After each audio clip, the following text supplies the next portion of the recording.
Picture a morning in Paris, May 2026. Spring air off the Seine, coffee cooling on a kitchen table. A phone lights up with a news alert, not politics, not economics. One word, hantavirus. Somewhere in this city, a woman is fighting for her life. She had not visited a war zone. She had not worked in a laboratory. She had simply been on a cruise. She had sailed the South Atlantic. She had watched glaciers calve in Antarctica. She had photographed penguins on remote island beaches. And now she was lying in Bichat Hospital, connected to a machine breathing for her. A machine doing the work her lungs could no longer do. That alert detonated quietly across 12 countries, not with sirens, not with emergency. Broadcasts with the low, spreading dread of something that should not be here and is. And the single question threading through every government health ministry, every hospital corridor, every quarantine directive issued that week was the same. How did a virus living in rodents in South America reach a woman's lungs in Paris? This is the story of the Andes virus. This is the story of the MV Hondius. This is the story of 42 days and why that number now sits at the center of a public health operation spanning over a dozen nations. Start with what hantavirus actually is. Hantavirus is a family of RNA viruses. RNA viruses carry their genetic code on a single strand. Think of that strand as a handwritten instruction sheet, quick to replicate, easy to copy incorrectly. Those copying errors are how viruses mutate over time. Hantavirus has lived inside rodents for thousands of years. The rodents carry it silently. They do not get sick. They are the reservoir, a living vessel the virus calls home. Humans are not the reservoir. Humans are the accident. Most hantavirus strains spread through one route only. Inhale dust contaminated with infected rodent urine, droppings, or saliva, and you are exposed. That aerosol route is the primary mechanism. A person cleaning a barn, camping near an infested area, or disturbing a nest is at risk. But there is one strain that operates by a different rule, one strain that crossed a line no other hantavirus has crossed. That strain is the Andes virus. The World Health Organization has confirmed it. The Andes virus is the only hantavirus known to spread from person to person. That distinction is not a footnote. It is the reason quarantine protocols now govern the movements of passengers across 6 continents when the Andes virus infects a human. It causes hantavirus pulmonary syndrome HPS. Pulmonary means lung. Syndrome means a cluster of symptoms with a shared cause. In HPS, the virus damages the tiny blood vessels inside lung tissue.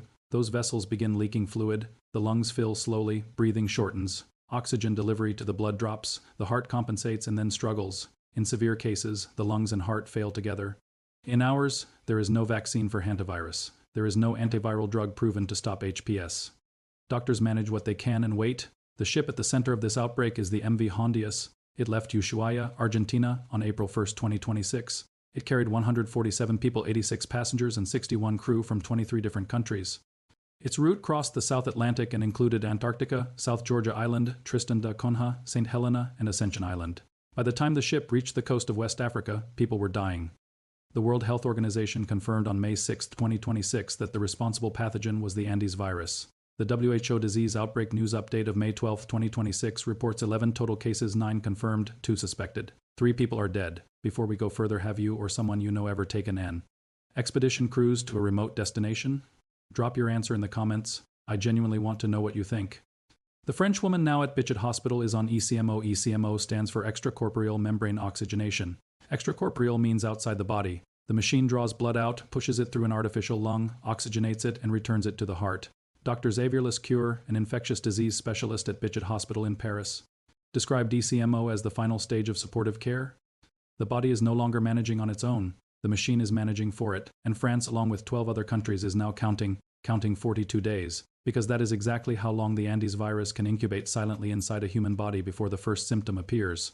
What could one cruise ship have unlocked? And can 42 days of vigilance actually contain it?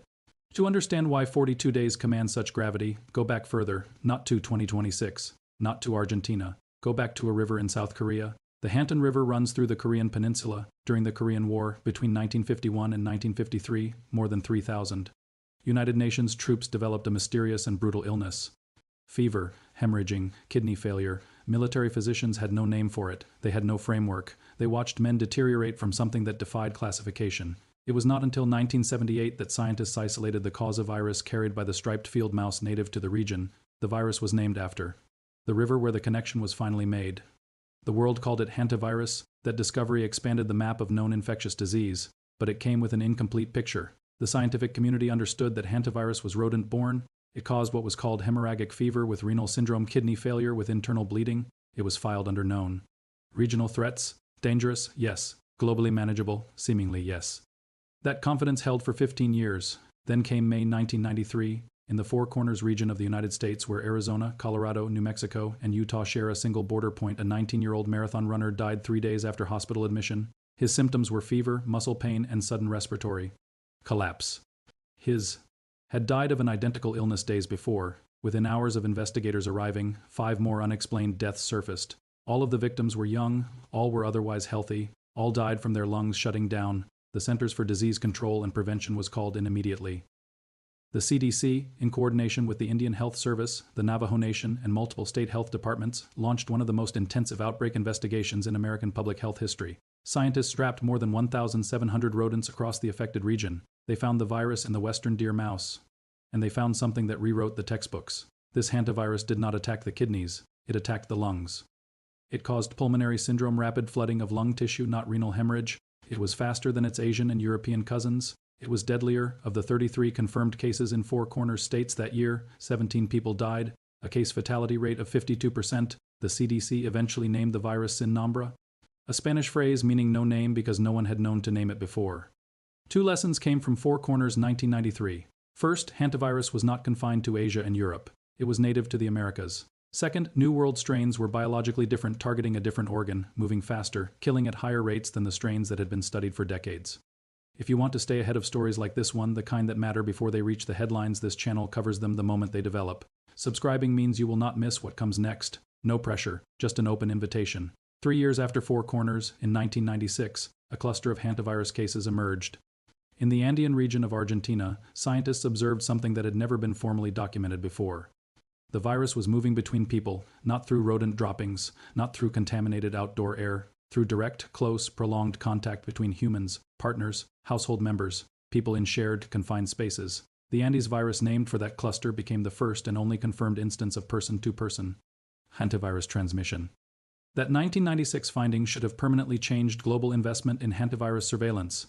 In some ways it did. Papers were published. Public health agencies updated their protocols. But the outbreaks kept occurring in places that did not capture international attention. The high Andes, remote Patagonia, small towns. In Chile and Argentina. The scientific knowledge existed. The political and financial urgency to act on it did not materialize with matching force. So the knowledge sat, the virus waited, and on April 1, 2026, 147 people boarded a ship in Ushuaia, Argentina. The pattern resumed its course. This time it did not stay in the Andes. It crossed an ocean. It arrived in Paris, Amsterdam, Madrid, and Sydney in the lungs of people who thought they had left the wilderness behind. History is not a warning. History is a pattern, and this pattern is still running. Here is the precise state of the outbreak on May 13, 2026, the WHO disease.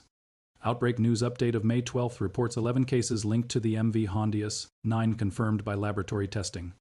2 suspected, 3 deaths recorded. The 3 fatalities include a Dutch couple who the WHO has identified as the first passengers exposed to the Andes virus.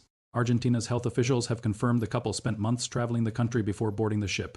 During their stay, they joined a bird-watching tour that included a stop at a garbage dump near Ushuaia, a garbage dump. A site where rodents concentrate, where virus-laden droppings contaminate every particle of disturbed dust. The couple inhaled something invisible. They felt nothing. They boarded the ship. They died in the Atlantic Ocean. Their fellow passengers continued sailing. The ship continued its route. And the virus moved with them as a stowaway the ship's sensors could not detect. The most critically ill patient currently linked to this outbreak is the French woman at Bichat Hospital. Dr. Xavier Lescure, her treating physician, has confirmed she requires ECMO support. Her heart and lungs are not sustaining her on their own, French health minister. RIST has publicly confirmed that 1 French national tested positive following evacuation from the ship. 4 additional French nationals were also evacuated and remain under close monitoring. President Emmanuel Macron addressed the nation on May 12 and described the situation in France as under control. He simultaneously called for stronger European-level coordination in managing the outbreak across member states.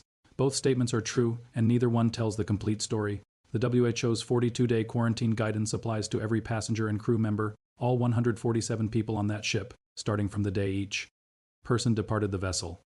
The CDC's Health Alert Network Advisory, issued May 8, 2026, is explicit. Symptoms of Andes virus infection appear anywhere between 4 and 42 days after exposure. That range is not an estimate. It is the documented biological reality of this virus. A person can carry an active Andes virus infection for up to 6 weeks before feeling sick.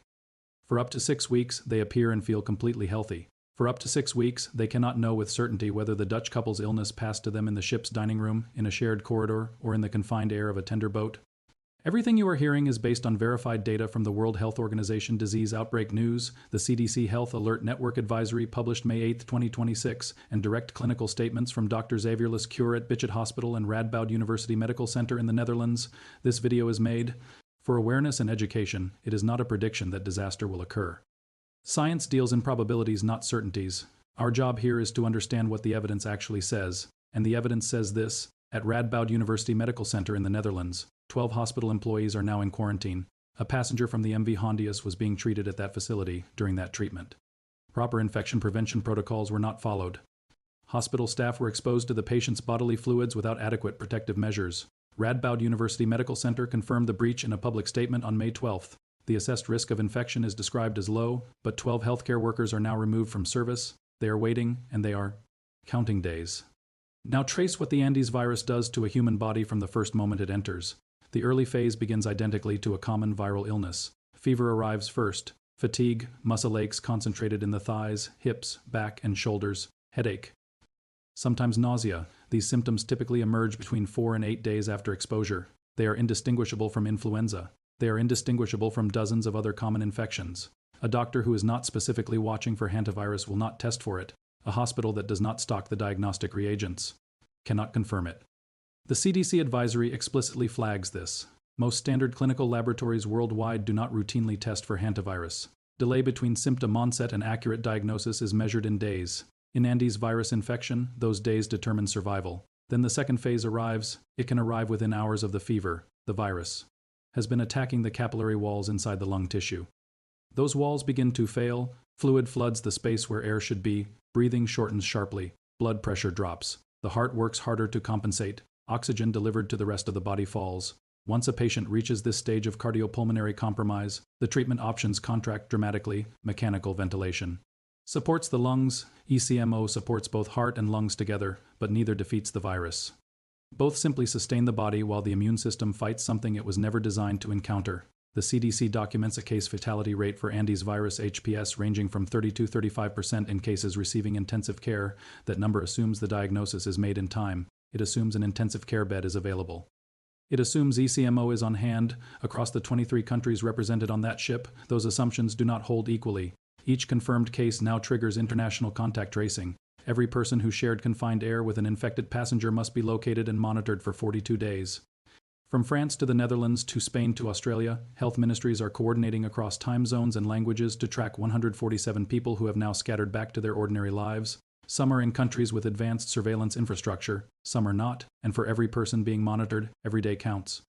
The 42-day window for the last passengers to depart the ship extends through mid-June 2026. That window will determine what this outbreak ultimately becomes. Preparedness for an outbreak like this one exists. It is not fictional. It is not absent. The WHO Disease Outbreak News System flagged this cluster from its earliest confirmed case. The CDC issued its Health Alert Network advisory within 6 days of the WHO receiving initial notification.